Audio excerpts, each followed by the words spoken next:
The launch of Pokemon Champions was rough. Or was it? And every prominent Nintendo franchise is doomed to become just another Mario spin-off. All this and more on this episode of Switch Center. Welcome to Switch Center. My name is Burge, My name is Quinn. and my hair is getting messed up by the fan. Let's get into the topics. The hotly anticipated Pokemon Champions is finally out. But what would a new Pokemon release be without a bunch of frustrated fans? Is the hate warranted? And what's the main issue? All right, Pokemon Champions, you don't know anything about VGC, and that's okay. So I'm going to kind of spearhead this, but I think it's really important to get an outsider's opinion. Okay, let's hear it. You haven't touched the game, right? I have not, no. Can you tell me what you've heard about the release? This is sort of the main way for Pokemon fans to battle with each other in an yeah. official format. Yes, that's nail on the head. All What have right. you heard negatively about it? I heard it's pay to win, you can't use half the Pokemon you want to, and it's ugly as hell.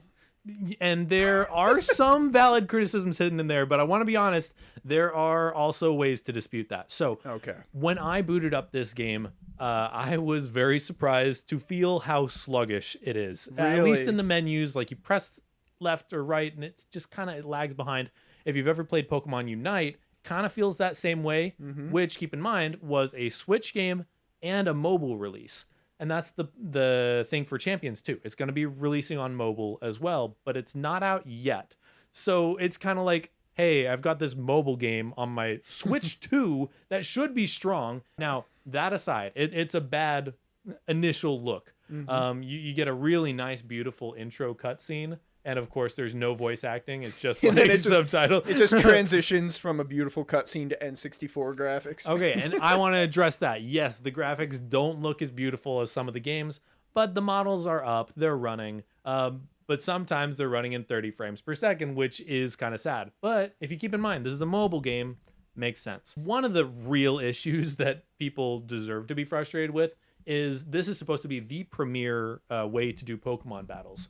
There is a fan-made website that's existed for years where people have been able to do battles, and this is supposed to be a full replacement of that, like an official version. I never do anything that's not sanctioned by Nintendo themselves. I don't know if that actually exists. That makes one of us. And so the problem here is this is 100% a battle simulator. There's some fun stuff with it, but it's to play battles. And when some of the battle logic is flawed and doesn't work exactly correct, I think fans are valid in being a little bit frustrated because this is the one thing the game's supposed to do. However, I am very hopeful that they're going to update it swiftly. They're going to get on it. Pokemon has historically been very on top of supporting their games, even like ridiculous ones that released forever ago.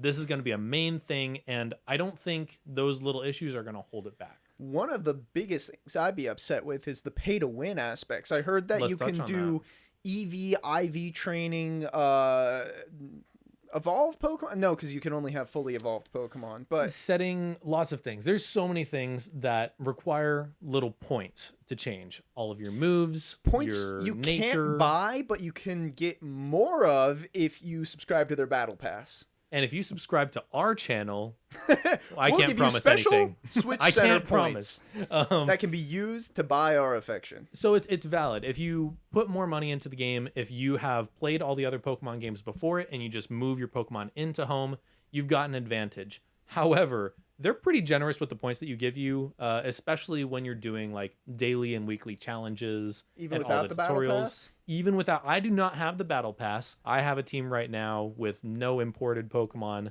and 4 of them are like the exact same thing you'd see on a real competitive team. So yes, there is a little bit of waiting involved.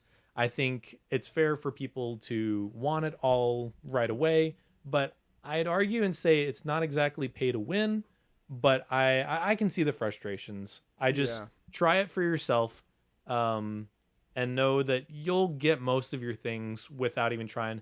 You might have to play, I don't know, 7 matches and just have an unoptimal team. But by then, you've got enough points to get everything you need. Sounds good.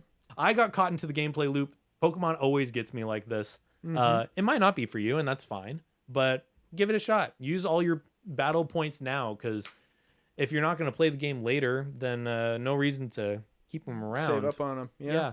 just try and have fun with the game. That's what I'd tell people to try. Your frustrations are valid. The game feels a little weird when a Pokemon gets burnt and it starts running at 15 frames per second. It's like, come on, this is a Switch 2. But as far as the gameplay goes, there's also some issues. But regardless, it's fun. So just trying to clear the air on some of those things. Classic Pokemon. It runs like crap. There's stupid things and implemented, somehow they but get me. it's fun. Somehow they get me. Look at the cute little guys. I do genuinely want to hear people down below in the comments. You need to tell us. Casuals and people who are really invested in the scene, people who are in between, kind of like me. Give me your thoughts. Because as an in-betweener, I'm like, okay, this is cool. But we might have some things we're missing. So let us know. All right. Let's go to our segment. Spin the wheel. All right, looks like for today's segment, we're going to be opening a Pokemon pack. And if we get any hits, we're going to have to roll the Wheel of Punishment. Ooh. Very different from the Wheel of Segments you just saw. Can you please tell us? We're going to be ripping a good old pack of Phantasmal Flames. A wonderful set. We're looking for the Gold Charizard X in this set. If it's in here, if there's any EXs in here, or any like really cool rare cards, to our discretion, we're going to spin that wheel. Yeah, let's see. Water. Okay. We got a Yamper. A Yamper. We got a Snubble. Murkrow. We're such professionals. Ludicolo. Honchkrow. Not Team Rocket Honchkrow. Play TCG. All right. Wondrous Patch. We're getting to our rares. All right, we got a foil Honchkrow. We got that foil pattern in the back. Oh. We've got a foil Mamoswine. Very nice. And now we're coming up on our hit card. I didn't think I saw anything shiny. Whoa, that's a Suicune. All right. And this is crazy. This is new. There's a card behind here. Oh, goodness. What? Mega Diancie full art illustration attack rare EX. This is crazy. Spin the Wheel of Punishment. Wheel of Punishment.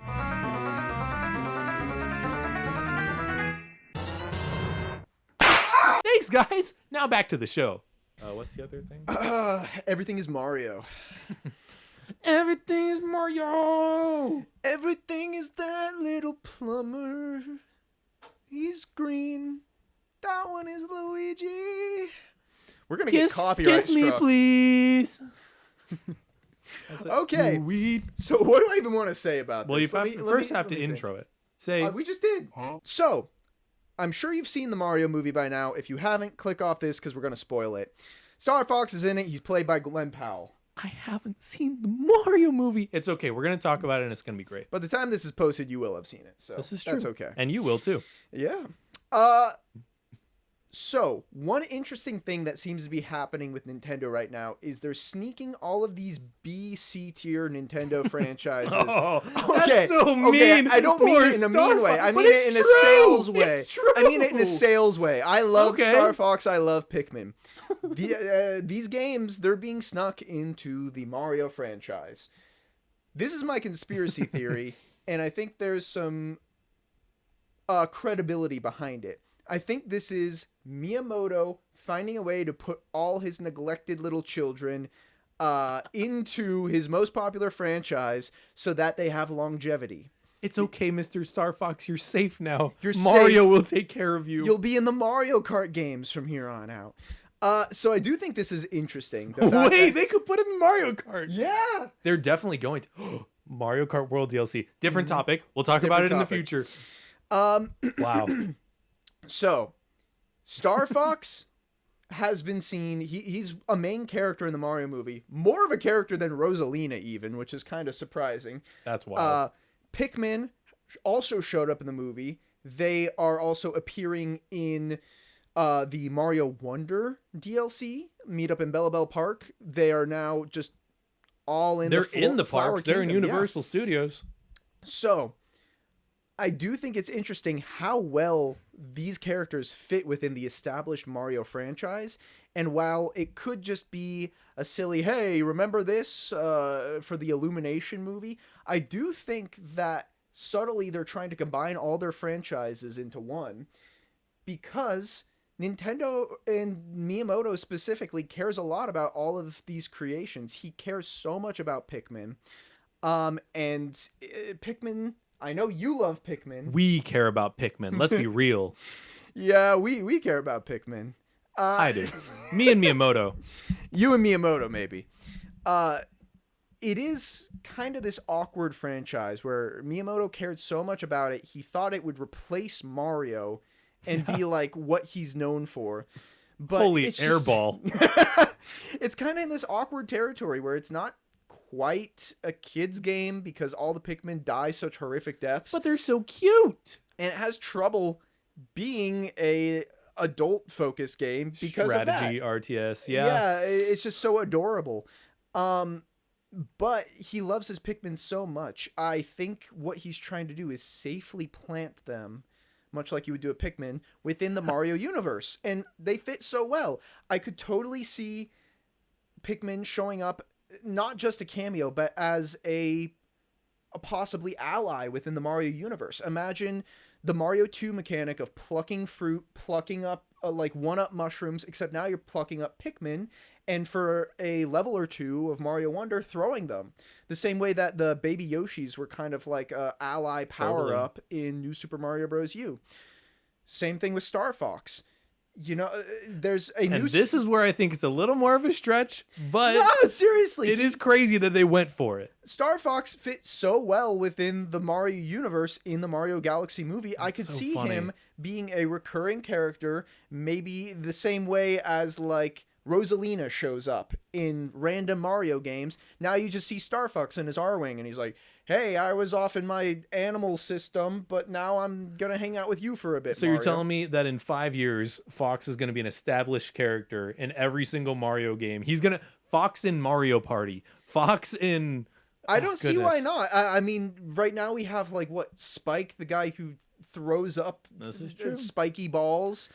He's a character in Mario Party, so why not add Fox? You know what's crazy? Like, because for a time there, Fox really had become this character of like, oh, this is the Smash Bros guy. This Yeah. is the sweaty Smash He Bros. became more of a melee character than and his own now he's gonna franchise. show up in freaking Mario Party. That's really funny. Is Look. this why they've pushed the melee scene aside? They said, we know Oh my what God. Fox needs to do. You guys need to get away from him. I could be way off base. Maybe. And there's a high probability Me I too. am way Me off too. base. And that it is just like silly references in a fun movie. But I honestly think it wouldn't be a bad business strategy. If Miyamoto cares a lot about his creations and these characters, and they're slowly dying in public interest, no one's heard of the Star Fox games, kids are too busy playing Fortnite to touch a Pikmin game, then Put him in Fortnite. Him saying, I love these characters so much, Mario is more popular than he's ever been. If I put these characters in Mario games, they'll be known for generations. I don't know. The I only think, better thing he could have done is have Fox and the Pikmin become Pokemon in the next Pokemon game. oh my god, I Pokemon choose you, Fox Pokemon's McCloud. a different company, and they suck, and their stupid champions game is terrible. I'm just saying, like, you're right. Mario, having that be the series that he's in, it's like, well, what's it called? A never dying, Evergreen. evergreen series. Mario's always going to be around. Yeah. Now Fox is always going to have a place to go. Yeah, even if his next game sells like crap and they can never fund a Star Fox game again, they can say, hey, well, let's just put him in the next, Mario 3D game, and he can still be a character, and he can... this was the other thing Miyamoto was doing. He was leaving all of his franchises in the hands of capable people. And he wanted to see another 3D Donkey Kong game because Donkey Kong was his first creation. And he said, let's get this horrifying Americanized version of Donkey Kong out of here with his nasty teeth. I want cute original Donkey Kong back. And they made an amazing game out of that. They did. So It was fun. I think they're in good hands. I'm I do. excited. Like, I love Pikmin, and I do love the game they're from. But I'll admit, when I was a kid and I wanted to play Pikmin, I wouldn't take them out of the onion because I didn't want them to die. And I It's didn't care about horrifying.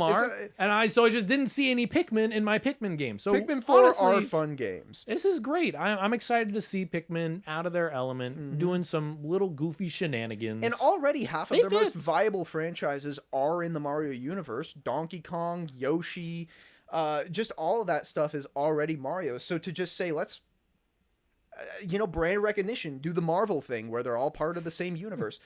Do the Smash Bros. Thing. Doing the Marvel thing might not be the best business strategy. We'll see. This is my soapbox.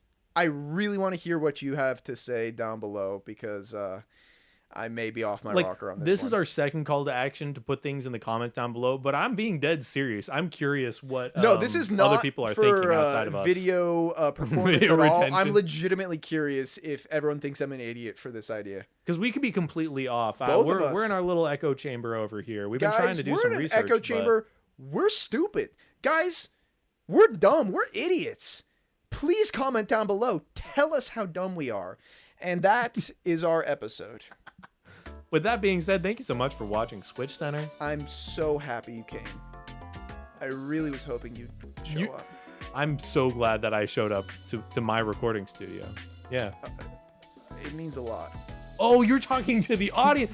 I'm Yeah, glad you you, showed up too. I was like, I'm glad I'm here. I'm always here. But I yeah, could do with or without viewers Quinn. like you. You are what I love to see. You know, that's true. What is Switch Center if not the audience? All right, editors Of start 8 fading viewers? out now. And We're gonna have more slowly viewers. get Comment, rid of, like, and the subscribe. audio. Subscribe. It's Subscribe. gonna be quieter and Subscribe. quieter. Subscribe. Subscribe. Subscribe.